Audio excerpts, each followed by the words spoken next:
ఓం శ్రీ గణేశాయ నమః.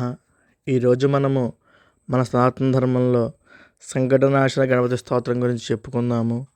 ఈ స్తోత్రము ఎవరైతే ప్రతిరోజు 3 పూటలా కూడా పారాయణ చేస్తారో వారికి అన్ని పనులలో కూడా ఆటంకాలు తొలగి అనుకున్న పనులు ఆ స్వామివారి అనుగ్రహంతో జరుగుతాయిట.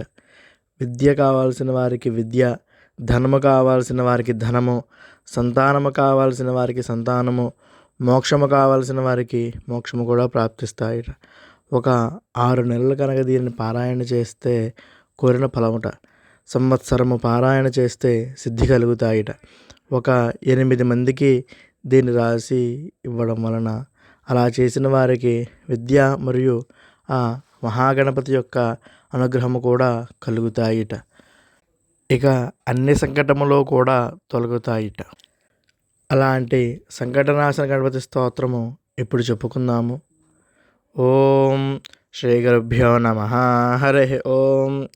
నారదోవాచ ప్రణమ్య శిరసా దేవం గౌరీపుత్రం వినాయకం భక్తావాసం స్మరే నిత్యం ఆయుః కామార్థసిద్ధయే ప్రథమం వక్రతుండం చ ఏకదంతం ద్వితీయకం తృతీయం కృష్ణపింగాక్షం గజవక్త్రం చతుర్థకం లంబోదరం పంచమం చ షష్ఠం వికటమేవ చ సప్తమం విఘ్నరాజం చ ధూమ్రవర్ణం తథాష్టమం నవమం ఫాలచంద్రం చ దశమం తు వినాయకం ఏకాదశం గణపతిం ద్వాదశం తు గజాననం ద్వాదశైతాని నామాని త్రిసంధ్యం యః పఠేన్నరః న చ విఘ్నభయం తస్య సర్వసిద్ధికరం ప్రభో విద్యార్థే లభతే విద్యా ధనార్థే లభతే ధనం పుత్రార్థే లభతే పుత్రాన్ మోక్షార్థే లభతే గతిం జపేత్ గణపతి స్తోత్రం షడ్భిర్మాసే ఫలం లభేత్ సంవత్సరేణ సిద్ధిం చ లభతే నాత్ర సంశయః అష్టభ్యో బ్రాహ్మణేభ్యశ్చ లిఖిత్వా యః సమర్పయేత్